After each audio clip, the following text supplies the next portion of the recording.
Welcome to the Irresistible Marketing Pod, the podcast that wants to help you make sure your adult, not your wounded inner child or teenager, is running your business.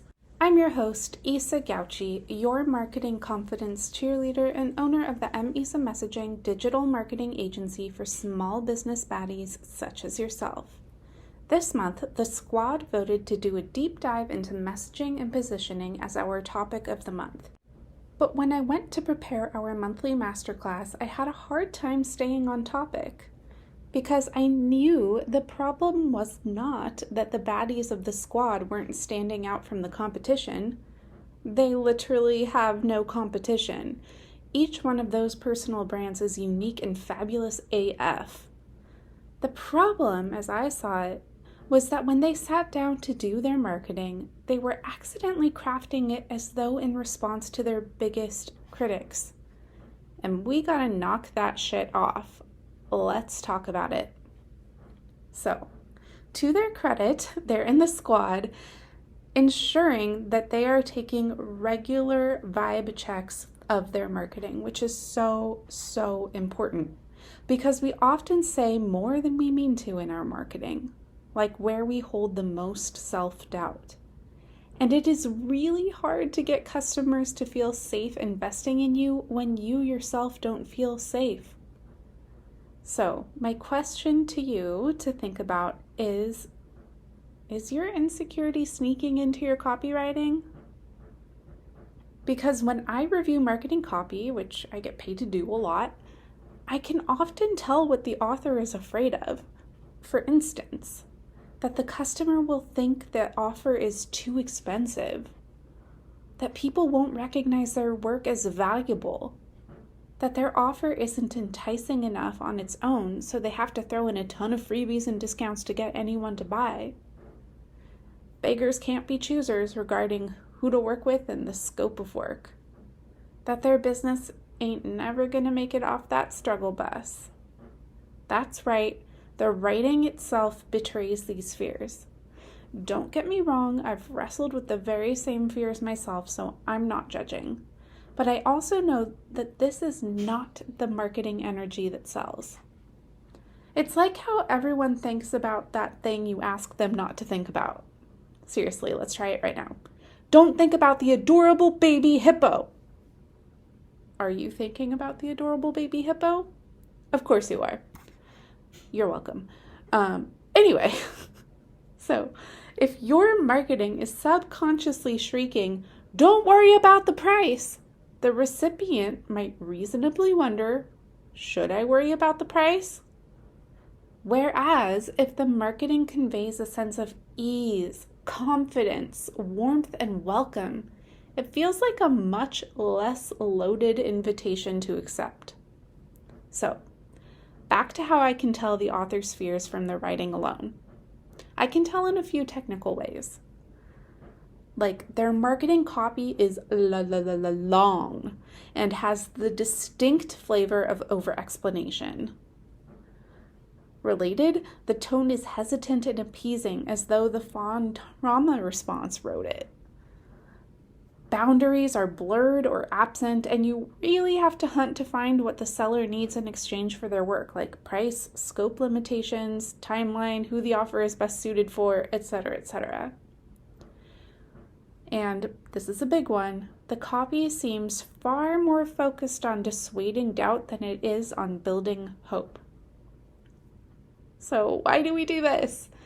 It's really common. So if you do this, don't feel bad. It's very common thing I help people with in their messaging. Unconsciously, like I mentioned before, I think a lot of people address their marketing to their critics. That's who is in the back of their head as they write their sales pages, craft their social media presence, and strategize. I've actually had several clients who have told me they were feeling exhausted from getting all hyped up and super prepared for a sales call, only to hear again that the client couldn't afford them. Why did this keep happening to them? I'll tell you why. They were attracting people who couldn't afford them because that was who they were talking to in their marketing. That's the pain point that was highlighted, the objection that was attended to. This imaginary critic was the recipient of all the seller's attention and lip service. While meanwhile, the folks who could gladly afford them weren't addressed at all. Their pain points, their hopes, their circumstances weren't even mentioned. So of course they weren't coming. They weren't being invited. When pressed, folks who have this struggle with their marketing often admit to having difficulty imagining the person who could happily afford their services. Trying to imagine this person actually made them so uncomfortable, they had been avoiding it entirely until they got support. As in, came and talked to me as their marketing confidence cheerleader or joined the squad.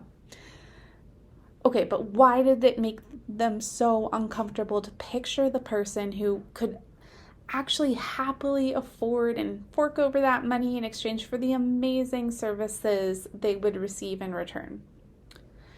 Why did that make them so uncomfortable?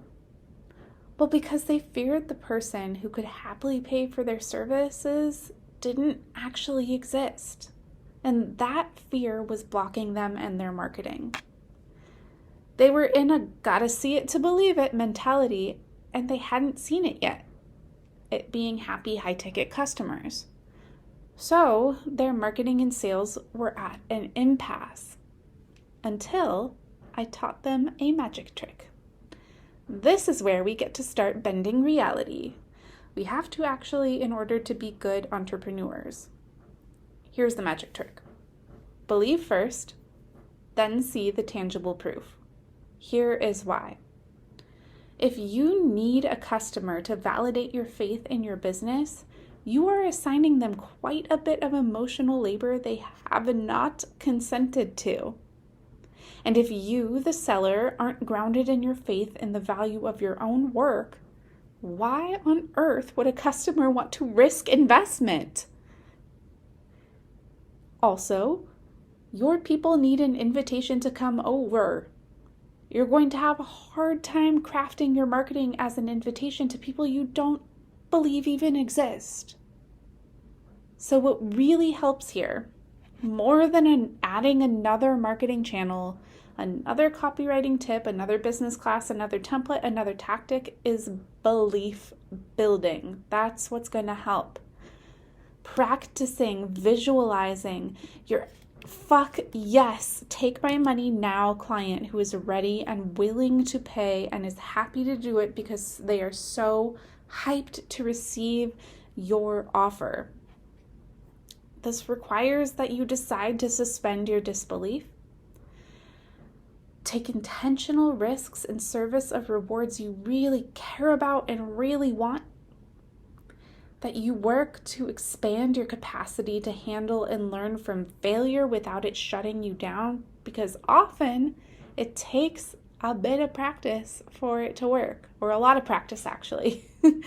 You know that saying, practice makes perfect, for a reason. You know the 10,000 hours, like people practice things before they master them. Also a thing to practice. The thought that your aligned clients are out there, perhaps lurking in your content right now. Maybe they're binging it. And practicing the thought that there is enough out there for you to get what you want, or better. Enough money, enough attention, enough clients, enough recognition, enough appreciation. Enough exists in the world for you to get all that you want and more. This belief building practice is going to help you take all the pressure of having to convince off of your marketing, because your fuck yes clients actually don't need persuading. They just need to be invited. And here's why you're not going to want to go back when you start picturing your fuck yes client when you're doing your marketing rather than your critics. Because when you sign a few critics as customers, it's not pleasant. Trust me, I know, I've done it. Just listen to the last episode. So you are going to find out you do not want your critics as customers, actually. Because when my marketing was in an apology for charging any money at all, which it was at first, I attracted nickel and diming customers. And when my marketing was an apology for my absolute audacity to claim my expertise and step into my power, and I was having feelings and discomfort and imposter syndrome about that, I attracted uncoachable customers, uncoachable clients. And when my marketing was an apology for upgrading how I value myself and my work, I attracted clients who were in it for the freebies and out-of-scope requests, or the why is it so expensive? But when I changed my focus to my fuck yes folks, it made delivering on the work so much more fun and exciting. And yes, they did exist. Yes, they do and are out there. And they don't squabble about price. They don't squabble about the scope of work or timeline. I don't get pitch me requests because they are already sold before they even make it to the discovery call most of the time. That sounds pretty good, right? And it's not too good to be true. And let me talk you off an anxiety ledge real quick, because I am going to address a fear that a lot of people have when we start diving into this new potential way of approaching and thinking about your marketing. And here's the block that I'm going to address right now. It's okay if you could not afford you, if you would think you were expensive. Now, here's where I think this comes up. There are a ton of business coaches out there shilling the advice to market to a past version of yourself who would have been really helped by the expertise that you are now selling access to. Now, don't get me wrong. Sometimes this is really good advice because it's so easy to relate to ourselves after all. But also, it is sometimes bad advice. Because if the past or current version of you could not afford your work, then you weren't/aren't your ideal customer. Because your ideal customer can afford you. This is why belief building and visualization is so important. Because you are going to have to develop the ability to empathize with the concerns of a person who would happily pay for the results you make possible. And you may not yet have had firsthand experience being this person or talking to this person or having them in your inner circle or as a customer. But that's okay, because you have the imagination to picture yourself in their shoes.